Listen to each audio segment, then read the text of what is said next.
The delivery room was chaos. Nurses ran back and forth, the hum of medical equipment blending with the cries of new life entering the world.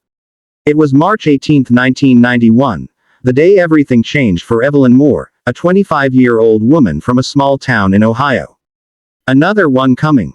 Quick!" shouted Drive Phillips. Evelyn screamed, tears streaming down her cheeks. She'd been in labor for nearly 15 hours.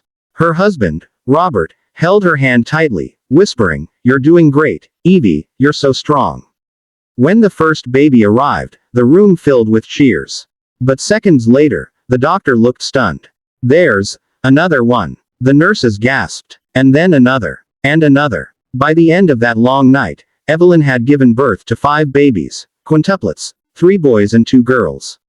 The odds of that happening naturally were nearly 1 in 60 million. The Moores became overnight celebrities.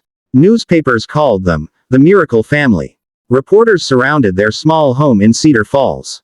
Companies sent free baby products, formula, diapers, everything imaginable. For the first year, everything seemed perfect. But behind the smiling photos and glowing interviews, Evelyn was slowly breaking down. 5 babies meant 5 sleepless nights. The crying never stopped. Robert worked double shifts at the factory to support them, leaving Evelyn alone most of the time. And though she loved her children deeply, something felt wrong. It started when she noticed how different the babies looked. Little Jacob had bright blue eyes like Robert. Ethan's hair was darker, his eyes green. Mason's skin tone was slightly deeper, while Lily and Emma both had strikingly different features, one with curly hair, one with straight. When she asked the doctor, he said it was just genetic variation. But Evelyn couldn't shake the feeling that something didn't add up. The nurse who assisted her delivery, Margaret Hill, had also acted strangely afterward, quiet, nervous, and avoiding Evelyn's calls. One night in 1993, Evelyn woke up to the sound of Mason crying. She went to the nursery and froze. Margaret Hill was standing by the crib. "Margaret," Evelyn gasped. "What are you doing here?"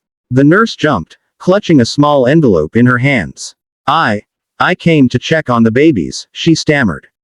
But before Evelyn could question her further, Margaret hurried out the door, leaving the envelope behind.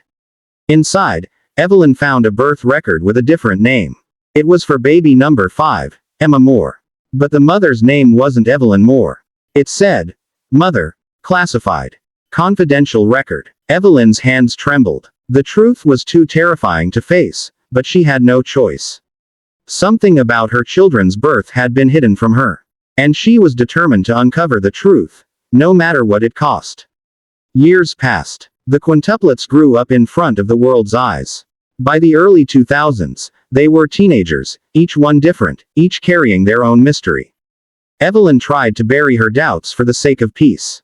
But the secret haunted her like a shadow. Then in 2007, everything began to unravel. Jacob, the eldest, got into a fight at school. The police called Evelyn to pick him up. But when the officers ran a background check, they told her something shocking. "Ma'am," the officer said carefully, "your son's DNA doesn't match the birth records we have on file." Evelyn felt her knees weaken.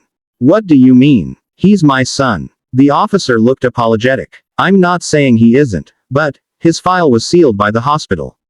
There's a note that says, Medical Confidentiality 1991 Project." That night, Evelyn drove to the old Cedar Falls Hospital. It had closed down years ago, abandoned and falling apart. But she knew she'd find answers there. She broke a window, flashlight in hand, and entered the dusty records room. After hours of searching, she found a file labeled, Project Genesis 1991.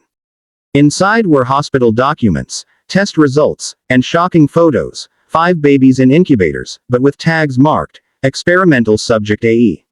Her breath caught. Experimental subjects. The papers revealed that Dr. Phillips had secretly partnered with a fertility research lab in 1990.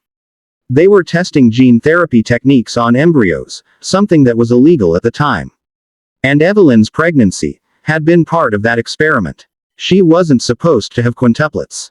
The extra embryos were never meant to survive. But somehow, all 5 did. Evelyn clutched the file, tears rolling down her face. "Oh my God, what have they done to my children?" She turned the page, and saw something even worse. One baby photo had a tag that didn't match any of her children's names. It read, Subject F. Transferred. Transferred. To where? The last page listed a private adoption under a fake name, Emily Grace. A sixth baby. A sixth child. Evelyn staggered back, heart pounding. All these years, she thought she had 5 babies, but there had been 6. The next morning, she confronted Drive Phillips, now retired and living in the same town. I know about Project Genesis, she said, slamming the file on his table. You experimented on me, didn't you? Dr. Phillips looked pale. Evelyn, please, you don't understand. You were part of a government-sponsored research program. It wasn't supposed to go this far. You stole my baby, she screamed. Where is she? He hesitated, then whispered, she was adopted by a family in Chicago. I can't tell you more. They'll come after you if you dig deeper. But Evelyn didn't care about threats anymore. She had lived with lies for too long. She was going to find her lost child, and tell her quintuplets the truth. It was 2022, 31 years after the quintuplets were born. The Moore children were now adults.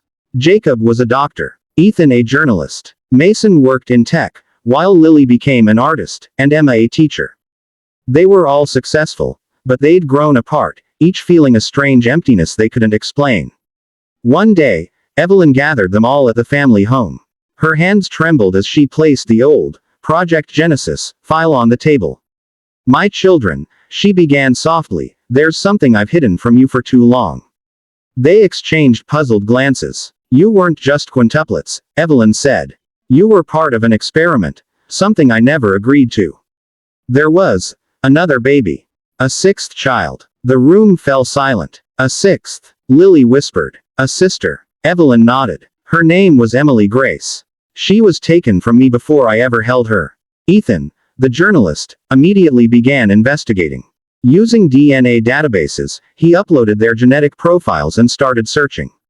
Weeks later, he got a match. Emily Turner, Chicago. They found her online. Same age, same birth date, and a face identical to Emma's. When they finally met, it was like looking in a mirror. Emily had grown up in a wealthy family, always feeling different, always wondering about her origins. When Evelyn embraced her, both women cried uncontrollably. I always felt like something was missing, Emily whispered. Now I know why. But the reunion brought something even more shocking. Emily had documents from her adoptive father's estate, revealing that Project Genesis wasn't just about fertility. It was about creating enhanced genetics, children with improved immunity, intelligence, and emotional perception. In short, the Moores weren't just quintuplets. They were genetically modified humans, the first of their kind. For a moment, no one spoke. Then Mason said quietly, maybe that's why we've always felt different. Evelyn, tears in her eyes, said, different or not, you're my children. Every one of you. They all embraced her. 6 siblings, reunited after 3 decades of secrets. Years later, Emily published a best-selling memoir titled, The Sixth Child, The Hidden Experiment. The story shook the medical world, leading to a nationwide investigation into illegal genetic research in the early 90s. As for Evelyn, she finally found peace. Every night, she looked at the photo of her 6 children together, the miracle she was told could never happen, and smiled. Because in 1991, she had quintuplets. But 31 years later, the truth revealed something even greater. A family reborn through love, loss, and destiny.